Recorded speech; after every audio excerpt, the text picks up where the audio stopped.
श्री कृष्ण राधे राधे जय श्री राम। कल्कि पुराण प्रथम अंश अगला अध्याय महादेव जी का वरदान।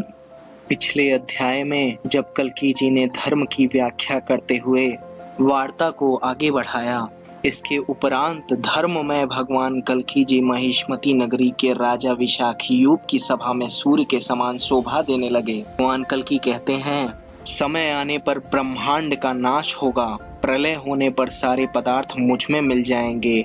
सृष्टि के पहले केवल मैं ही था और सृष्टि के बाद मैं ही रह जाऊंगा।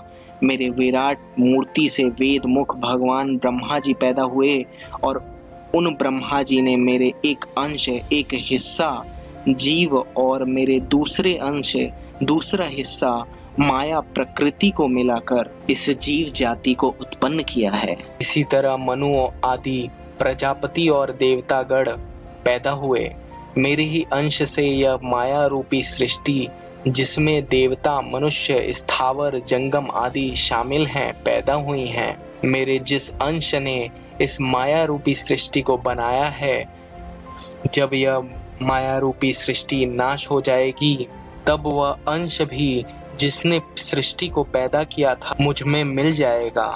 ब्रह्मांड मेरे आत्मस्वरूप हैं कि वे यज्ञ, अध्ययन, तप, दान आदि श्रेष्ठ काम करके मेरी सेवा करते हैं। वेद मेरी पूर्ण मुक्ति है। जितना प्यारा मुझे वेद पाठी ब्राह्मण है, उतना प्यारा मुझे कोई देवता भी नहीं है। जगत निवास मेरे शरीर हैं। ब्राह्मण मुझे वेद पाठ करके प्रसन्न करते हैं और इसलिए ब्राह्मण सारे संसार के जीवों को प्रसन्न करते हैं। इसी तरह ब्रह्मा के प्रचारित वेदों से मेरा शरीर पुष्ट होता है और ब्राह्मण इसमें सहायता करते हैं, इसीलिए वे श्रेष्ठ हैं। यह सुनते ही राजा विशाखयूप ने पूछा। राजा विशाखयूप कहते हैं, ब्राह्मण के लक्षण क्या हैं? आपकी भक्ति के किस प्रकार कर? भगवान कल्कि कहते हैं, ब्राह्मण कन्या के बनाए हुए सूत्र को तिगुना करके उसको फिर तिगुना करने से यज्ञ सूत्र बनता है। वेद प्रवर मिलकर उस तिगुने सूत्र में गांठ लगावें और इस यज्ञोपवीत को समावेदी और यजुर्वेदी ब्राह्मण नाभि तक रखें। यज्ञोपवीत को बाएं कंधे पर रखने से बल बढ़ता है और ब्राह्मण चंदनादि का तिलक लगावें। हे राजन, चारों आश्रमों के धर्म में जो ब्राह्मण कुशल हैं, जो ब्राह्मण मेरे धर्मों के प्रचार करने वाले हैं, ऐसे जो पृथ्वी के देवता ब्राह्मण, वे सदा संसार में पूजने योग्य हैं। ज्ञान में बड़े, तपस्या में बड़े, ब्रह्मांडों के सबसे उच्च ब्राह्मणों के छोटे छोटे बालक भी मुझे बहुत ही प्यारे हैं। उन्हीं के वचनों को पालने के लिए मैं पृथ्वी पर अवतार लेता हूँ।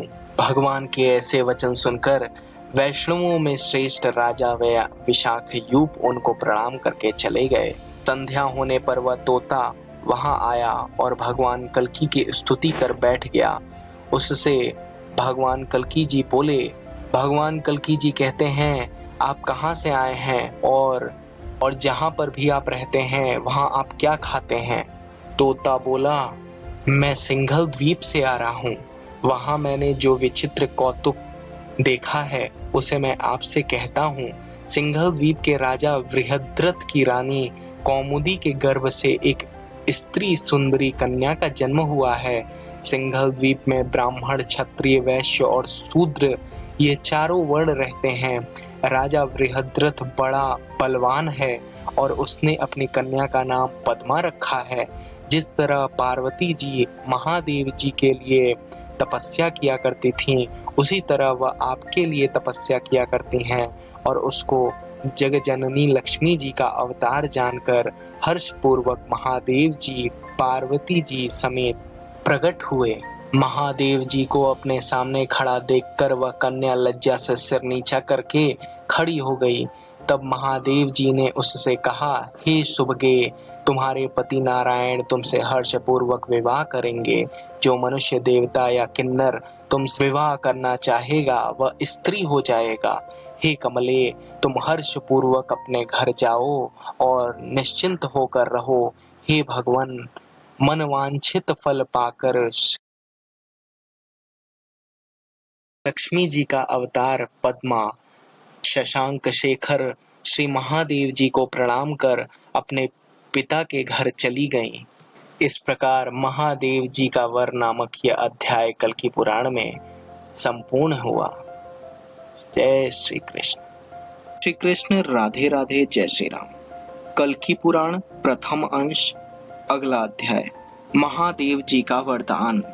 पिछले अध्याय में जब कल्कि जी ने धर्म की व्याख्या करते हुए वार्ता को आगे बढ़ाया, इसके उपरांत धर्ममय भगवान कल्कि जी महिष्मती नगरी के राजा विशाखयूप की सभा में सूर्य के समान शोभा देने लगे। भगवान कल्कि कहते हैं, समय आने पर ब्रह्मांड का नाश होगा, प्रलय होने पर सारे